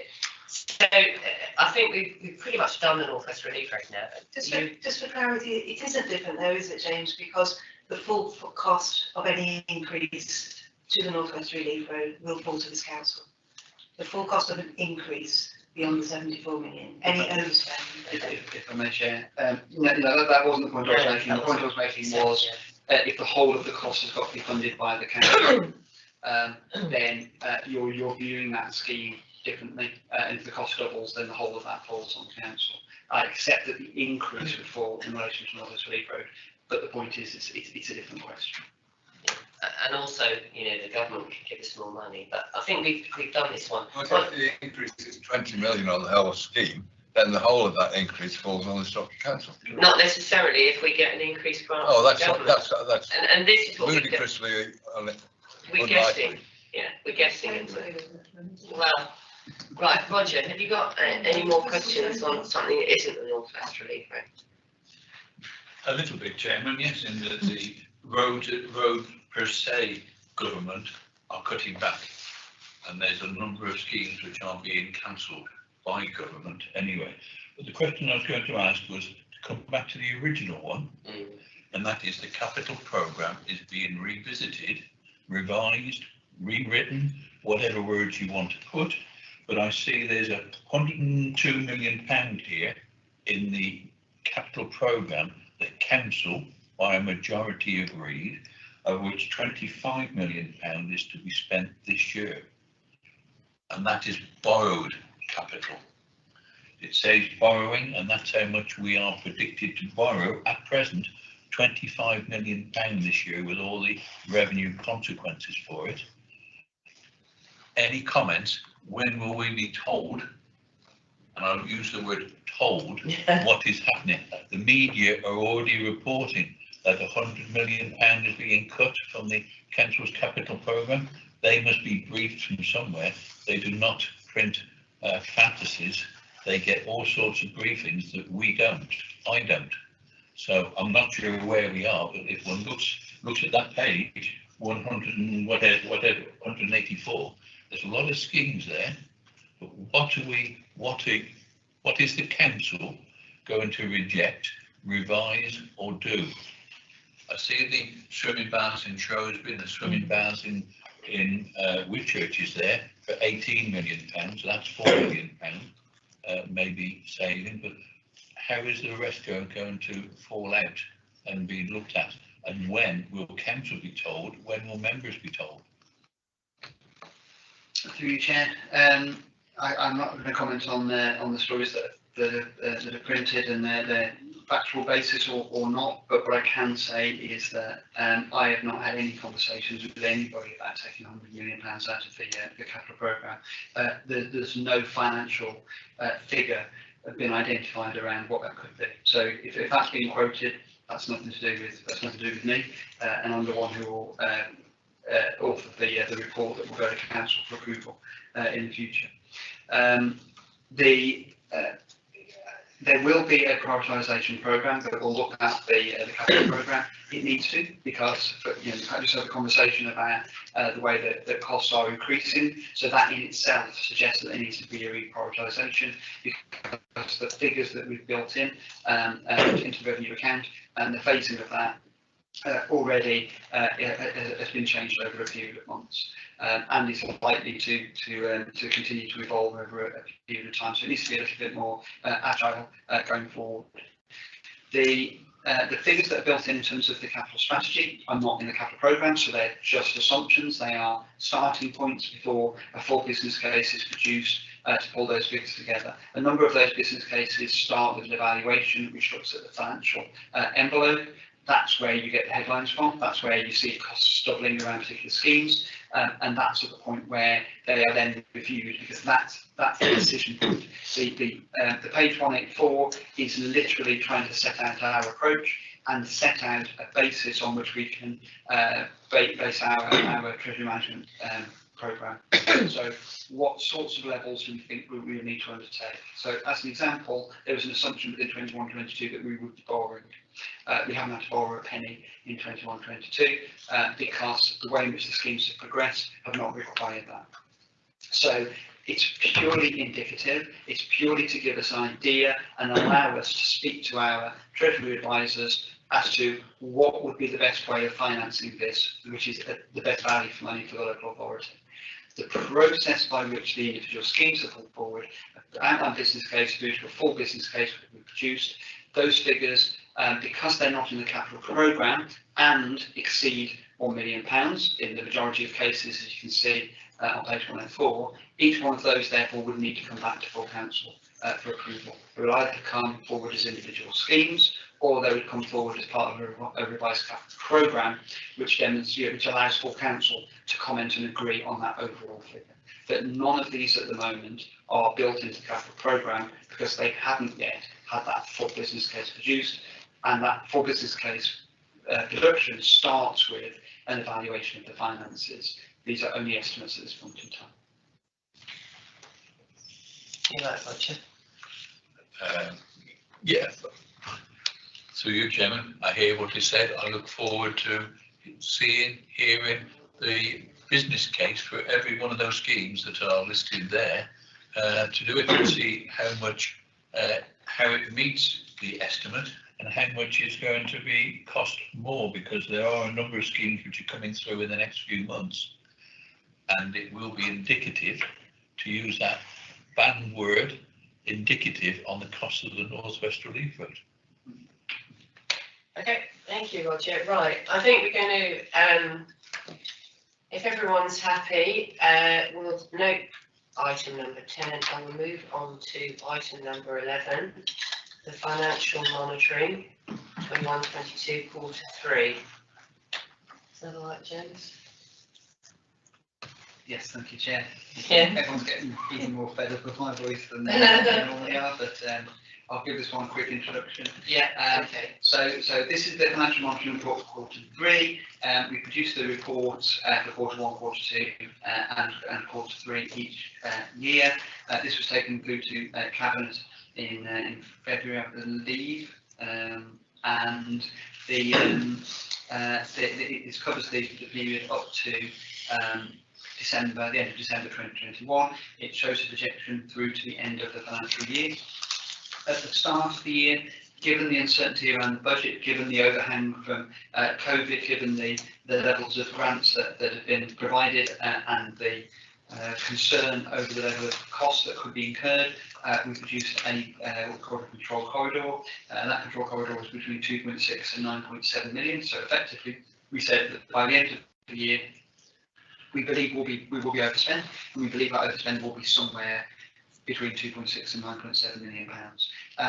At quarter 1, that estimate was around about 45 million pounds from memory. As at quarter 3, it's shown at 4.346 million pounds.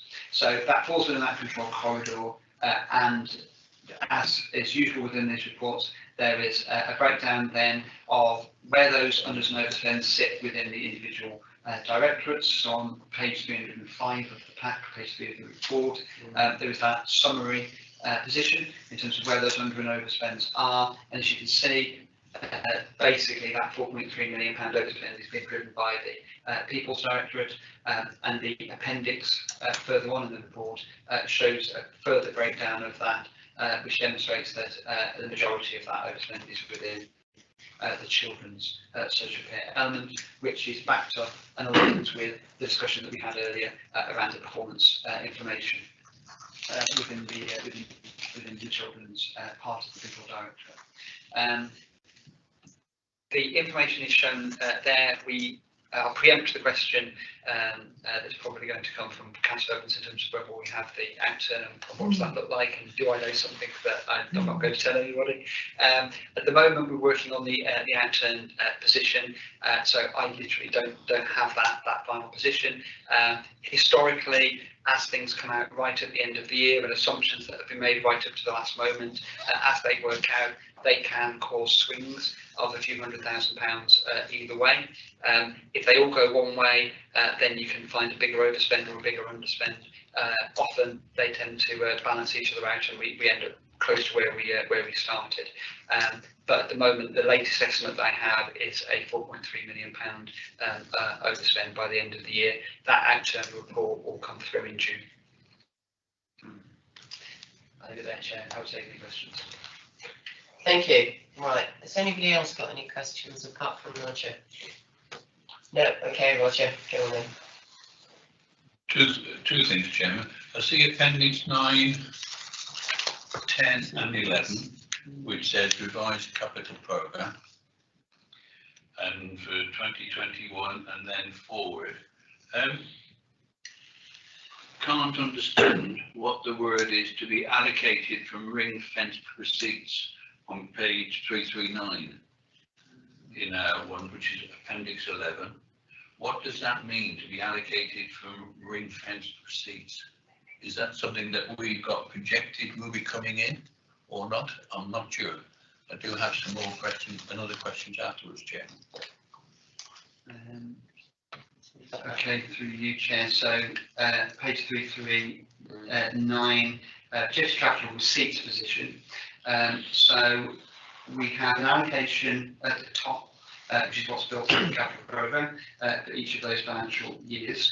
And then there is an assumption in terms of costs brought forward for capital receipts to pay for elements of that. So that the ring-fenced capital receipts are capital receipts that have already been ring-fenced within the existing capital programme but have not yet been spent. So we ring-fenced them in the previous year. So if you're going to spend £10 million on a scheme and you're going to spend £5 million of it from government grant and £5 million from capital receipts, and you spent the £10 million, but actually there were other grants that you were able to bring in, but you still need to spend that £5 million, you would ring fence it, but you haven't spent it in the year. Or alternatively, you could only spend £5 million. That's an easy example. You've got £10 million scheme, you've only spent £5 million, so you use the government grant, that £5 million then doesn't disappear, you just have to ring fence it and bring it forward to the next year. So you've got those capital receipts, they're there, but they're already earmarked and ring fenced to a particular scheme, so you just carry them forward into the next year. And that's how the calculation then works through as you work through each year. Sorry, I didn't explain that very well, but hopefully. I think I understand it's a grant, if you wish, for me, that was put against a subject and it's being taken forward. Yeah, it's a capital receipt that wasn't spent. Yeah. In an answer to a previous question, Chairman, I had an answer from James about the Contain Outbreak Management Fund, COMF grant. Okay, grant. And in it, he confirmed that there was £2.3 million being rolled forward into this financial year to assist supporting vulnerable communities. Is some of that money that could be used to support the children that we talked about at the start of the meeting? They are vulnerable communities, they are vulnerable families, they are vulnerable residents. So if there is money that is needed outside the council's budget, or has that already been accounted for? £2.3 million being rolled forward from that government grant is a useful sum to be available, I would have thought. Through you, Chair. Yeah, I'd agree. I don't know. The conf grant was provided, and then elements of that were spent within the year, and then there was an approval given to carry that forward, that funding forward. I don't have the detail about whether that's been carried forward to cover an existing set of commitments that need to be fulfilled, or whether it's been carried forward for future consideration. The reality is, whichever way you look at it, whether it's covered from grant or whatever, we've got £4 million overspend within children's services. That's being covered. We could argue it's being covered by grants, or it's being covered by council tax, or it's being covered, but at the end of the day, we've balanced the budget overall within £4 million by funding that. So that will be covered. That cost will be covered. So there will be an increased cost in children's services in 22-23, and we will have to find ways of covering that. So the question is irrelevant in the sense. The point is we have to balance the overall budget by the pressures that are there. But from the information at the start of this today, we were being told that the number of children are increasing. We need to put more resources into it. Can it be looked at whether this resources can be used now to actually start to make that difference?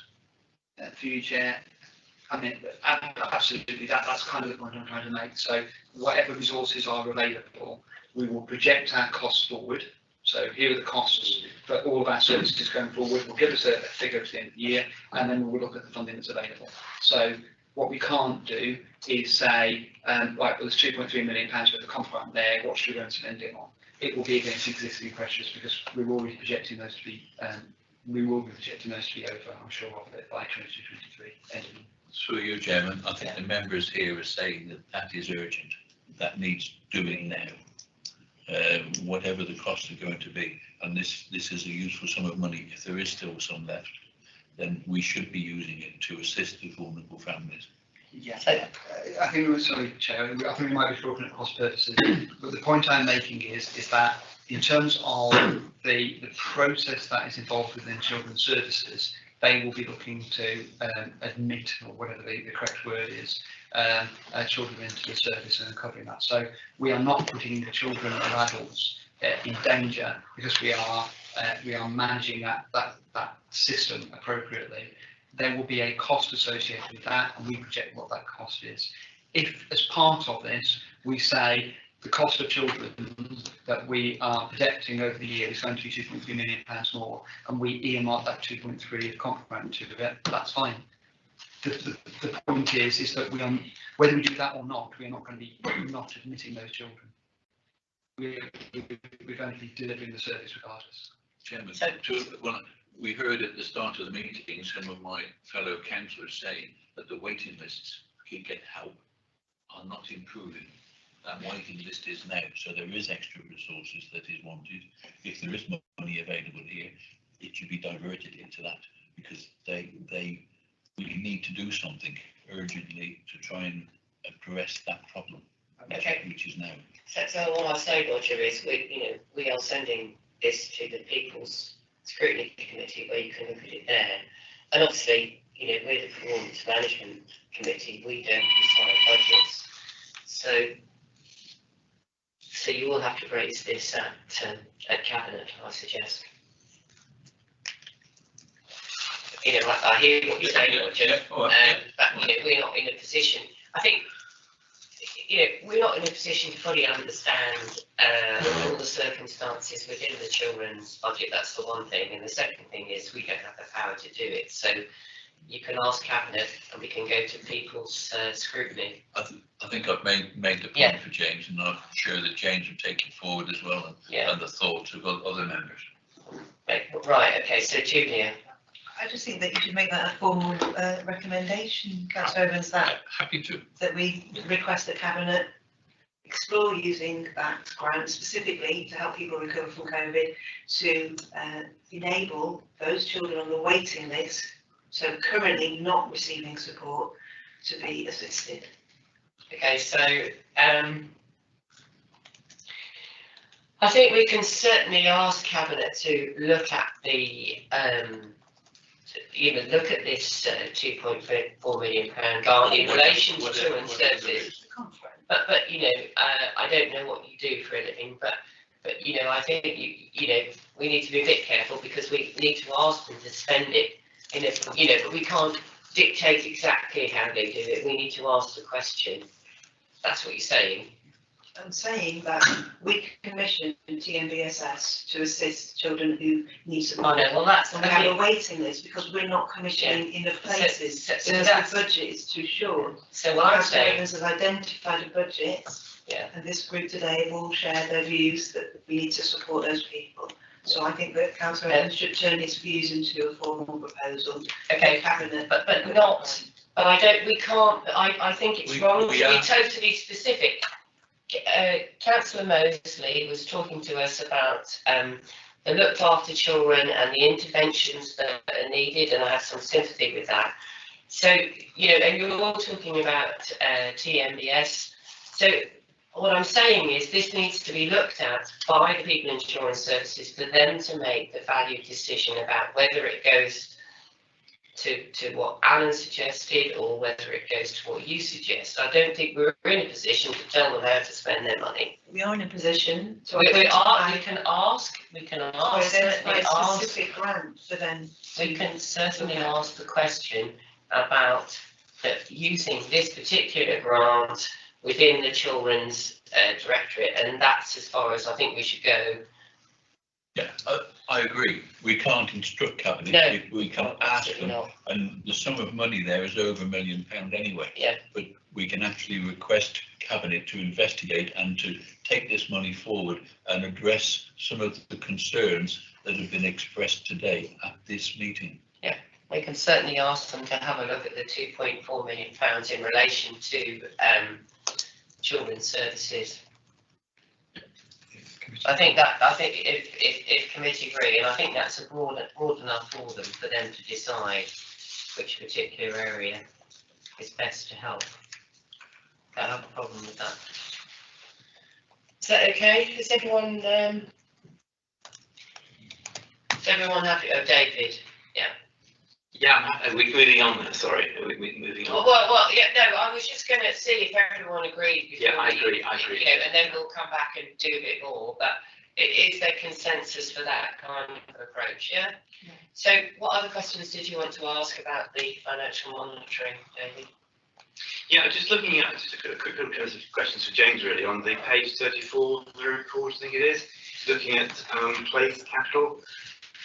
And we've got broadband capital only spent, what was it, 3.2%. And planning policy capital only spent 15.32%. It just seems those figures just hit you, as being strange. And I wonder whether you have any comments to make, James, about those. Okay, through you, Chair. Okay, so the broadband capital is fundamentally, I don't know if it's 100%, but I think it's fundamentally external funding that's been provided. So what you see is a environment in Q3 to carry forward 8.3, nearly 8.4 million pounds worth of funding, which brings that revised budget down to a significantly lower level. That level will be reflective from December time, or actually before December time when that decision was taken, of what the thinking was around the delivery of those premises that could utilise that grant over the final quarter of the year. That was estimated at 844,000. The spend that's incurred so far, as at the end of December, was £27,000. So what you've got is effectively a final quarter of spend of 844,000 and spend that had been incurred so far before the end of that quarter, 27,000.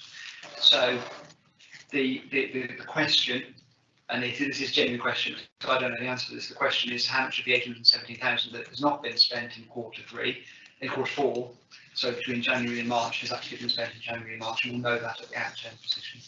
So the fact that it's low is reflective of the fact that a huge amount of that grant wasn't going to be spent this year, so that was carried forward, and the remainder is for the period that's not yet covered in the year. So the actual date is for the prior period, if that helps.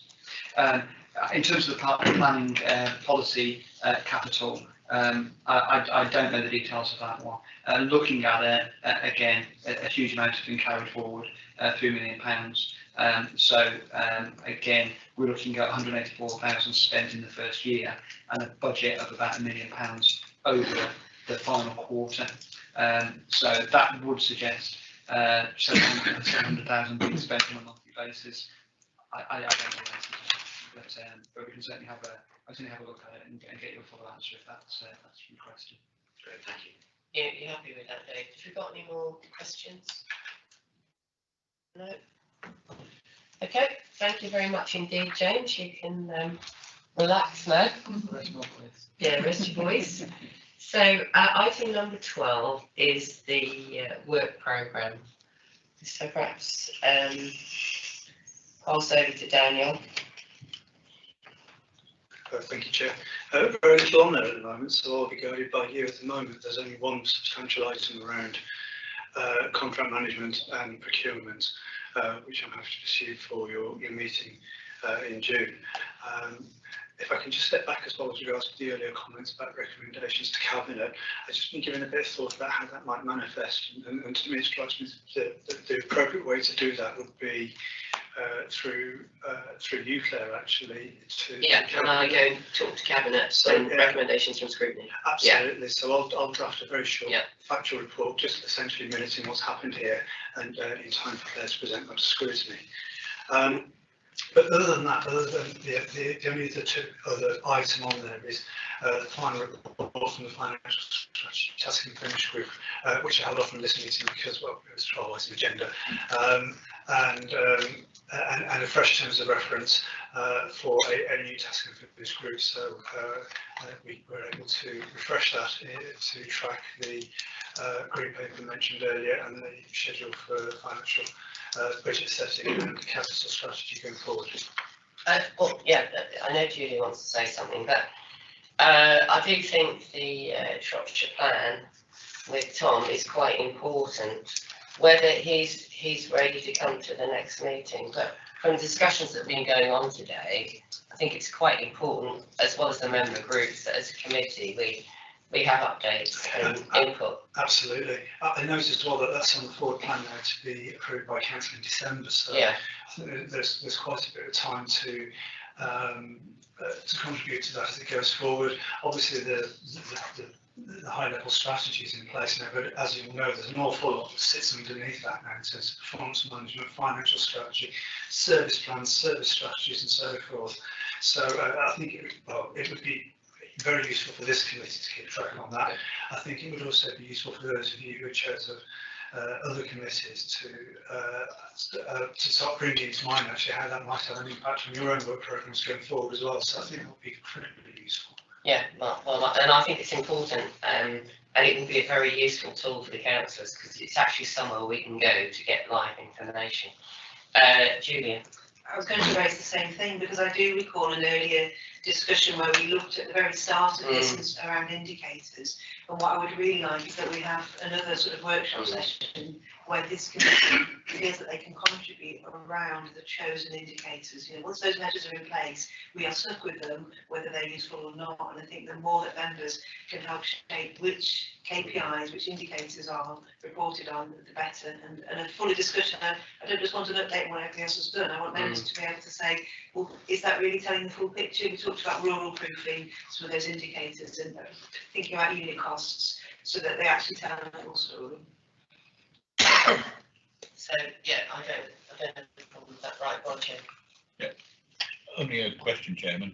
On the meeting on the 2nd of March, which couldn't be held, there was strategic risk registered on that agenda.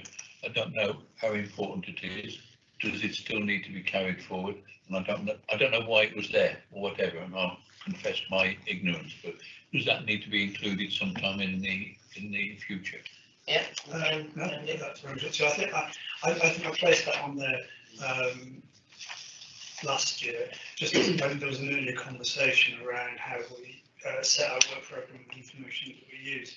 And I think there was a suggestion there that as well as looking at the work programme, we look at the forward plan, we look at the risk register, as well as performance management information to highlight areas of concern, particularly with regards to passing on to thematic committees, just as we've done today with regards to the note about the rise of looked after children being forwarded to people of the committee for further investigation.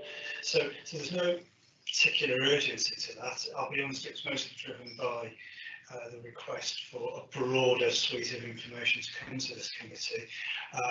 I've not had any pressure to pursue that. If the committee would like that, then I can include that. If the committee actually aren't desperately bothered, then I can remove it.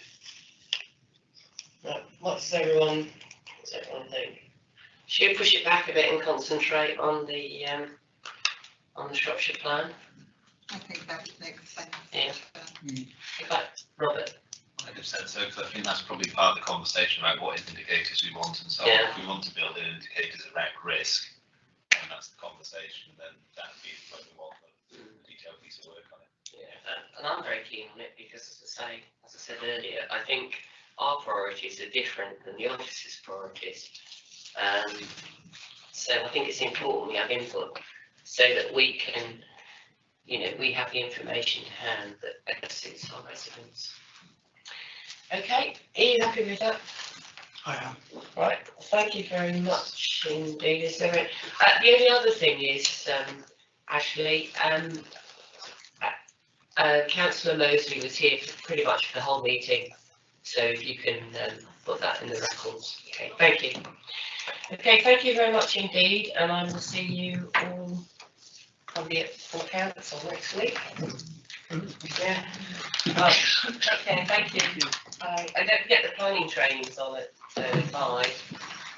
If some of you are staying or going, or I'm not staying, but I think I can get home and do you it. think you can get home in time. By 7 o'clock. Oh,